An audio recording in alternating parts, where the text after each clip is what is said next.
Arizona football today. It's the Wildcats and the Washington Huskies this evening at the stadium. Friday night college football in Tucson. Joined as always by Glenn Howell, UA football class of 1985. And Glenn, we've got Will Plummer back at quarterback for the Arizona Wildcats. And really what I want to see from Will is efficiency.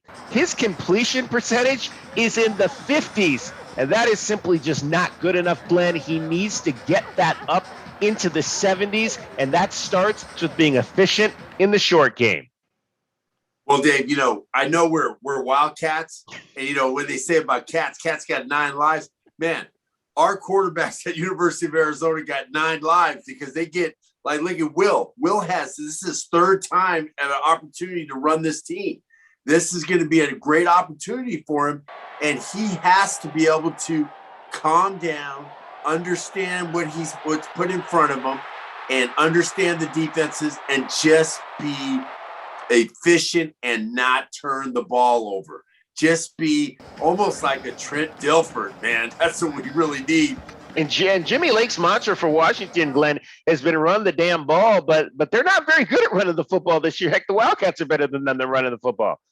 Man, if you took this game, we played it on paper, we might have a chance. We have a really good chance against these guys because we're running the ball more efficiently. I think we have to do the same thing. And if we're 2nd and 3, 2nd and 4, maybe we can throw a pass in there. But let's make sure that we keep Will in good situations. We're going to have to condense this game down because we don't want them to have any chances on offense or to get them going on offense to get us to start them to score points. And Glenn, we got a chance to talk to Will Plummer this week, and he said something interesting when I asked him about the pick 6 that he threw in the Northern Arizona game. And I want you to hear first what he had to say about that. Yeah, so that was just a pretty basic play we were running where we let Stanley Berryhill run a choice route and break in and out wherever he wants to go, and kind of just weren't on the same page. I saw the linebacker standing there, and I thought we weren't on the same page. Threw it, got intercepted for 6, and kind of just moved on from that. I knew that play was kind of just unfortunate, but nothing I could really do about it than just kind of go back out there and just start again. So, Glenn, he talked about Stanley Berryhill having a choice route. Break that down for people exactly what that means. Well, the choice route is that you're trying to line up your best guy in the best position with a one-on-one or on the side where there's not too many defenders there. So you put your best guy in there, and he makes the choice. He makes the choice that if the defender's outside, he's going to go inside. If he's inside, he's going to go outside. So you make that choice. He has the choice. That's your best receiver. And I believe in looking at that in the replay, I think that Will just made an errant pass that he should have just Stan broke out to the outside. He should have thrown the ball way outside towards the sideline so no one can get it but Stan. Yeah, because the linebacker clearly was on the inside. So if the wide receiver is reading that linebacker on the inside, obviously he's going to go to the outside in that respect. Yes. And you mentioned, and I know that if you go back to spring, one of the things that Stanley Berryhill mentioned in a press conference that he liked about this offense was the fact that there were option routes for the receivers. Is that kind of what he was talking about, that they have some ability to kind of create once the play starts? Yes. He could see that if the guy's playing him inside leverage, he can go outside. He can set up those defenders up. And that's what you're doing. Stan's our best receiver. So you give him that option, and then the quarterback just has got to be on the same page. They have to understand to read the same thing. And that's pretty simple, I think. If you see it on the inside, he's going out. You're not gonna there's not going to be anything that's going to be cloudy about that. Well, and in regards to, obviously, you talk about the tight end position, and we've talked about it a lot because that's your forte, and the fact that the Wildcats really haven't done much with that. It was something we thought was going to happen with this offense. It's something that hasn't happened with this offense. I think, Glenn, it really, you have to wonder now if they feel like they've got the right guys to do what they want to do with that position, because if they did, I would think that would be an easy outlet for these quarterbacks to get like we talk about that mid-range game and how I want to see that mid-range game, you would think that would be an opportunity for these quarterbacks, but it just hasn't happened in the middle of the field. We have not seen them running, like you said, those seam routes. It's been everything with the tight ends has been on the edge. Even the touchdown that Walma caught, in the Oregon game was more of an out route, more as opposed to a seam route. Yeah, it just seems that I just don't feel they have confidence in those guys running those routes. I think it's a pretty simple route. I wasn't the most athletic tight end, but I can run that route. I ran those routes, but I think these guys are pretty athletic to be able to do it.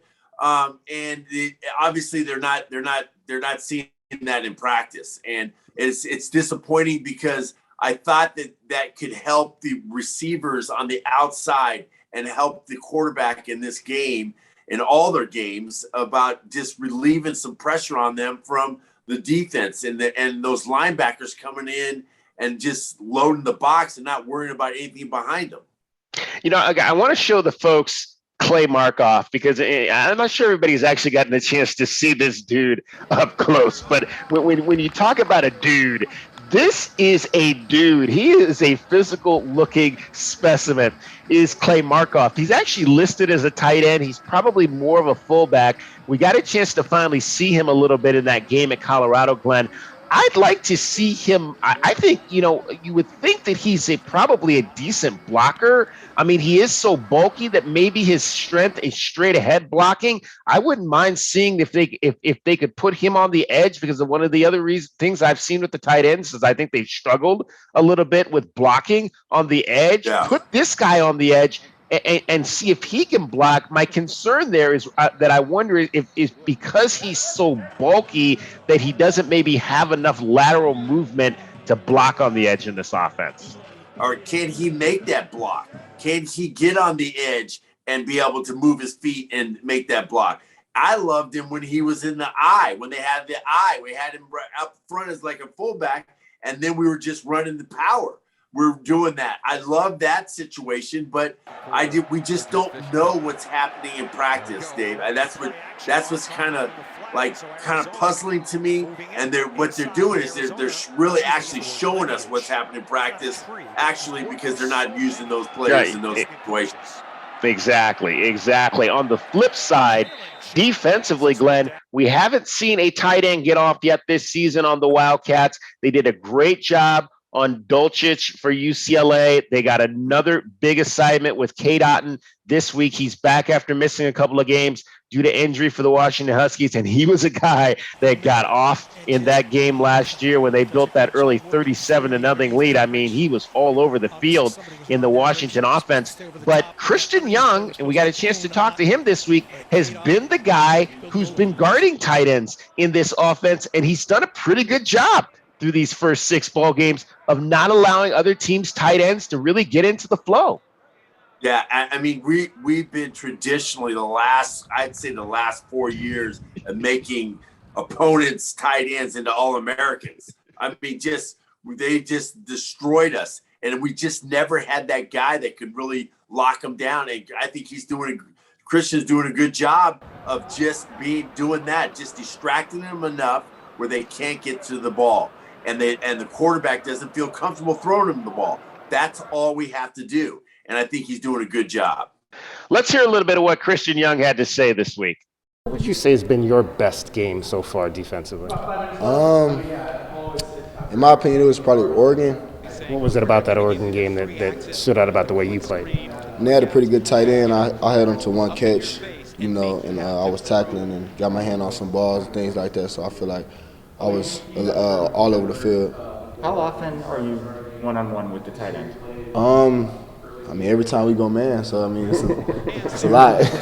I can't really count, but I mean, it's a lot. Is that something Coach Brown has been pleased with? I mean, you guys haven't really been blitzed by too many tight ends, in the season so far. I mean, I hope he has. I hope he has. All right, Glenn, when you talk about this ball game, you could be without Keon Bars down front in this ball game. He's going to be a game time decision. I cringed when I saw that that block below the waist. I mean, that could have been a broken ankle for him in that ball game. And so we'll see if he's able to go. I mean, he's been, a highly graded defensive tackle every week for this club. And so, and to not have him in there, it could be a huge loss. We talked a little bit on Monday about Levi Tatum and how well he played. That's another guy that's probably going to continue to get some run. Don Brown was extremely happy from what he saw from Levi in that ball game. And on the flip side, for the Washington offensive line, you got another Tucson kid down there, South Point Catholic's Mateo Mele, who played extensively in the second half of that game, their loss on Saturday to the UCLA Bruins. In fact, let's hear what Jimmy Lake had to say a little bit about Mateo's progression. Mateo's played really good in practice, and we felt he deserved an opportunity to get in there and get some reps. And that's hopefully what you guys have seen. We feel like if guys have earned the right to get out there and get some reps, we're going to get him out there, and he played well. So we've seen Bruno Fina now, although Bruno didn't play in the game in the UCLA game, but we've seen him back here now. We've seen Mateo Mele, who actually started in that game, Glenn, 2 years ago at center, but now they've moved him over to right tackle. Why do you think maybe that's a better position for him in this offense as opposed to where we saw him at center maybe a few years ago? Well, I like it better at center, me personally, because I think that's a better chance for him to move on to the next level. Because now I think he is like 6'5". I think he is 6'5". I don't think he's 6'6", 6'7". But I think at center I thought he played pretty well, and so he's getting an opportunity. They got a lot of depth on their offensive line, and he'll get his time. When those guys, and the guy that's playing in front of him, I believe, is a senior. Yeah, he's battled a little bit of an injury, missed the first 2 games of the season, but has seen time now in the other 4 games for the Washington Huskies. All right, it's the Wildcats and the Huskies kick off tonight at the stadium, 7:30. We will be back to break that game down for you on Sunday night.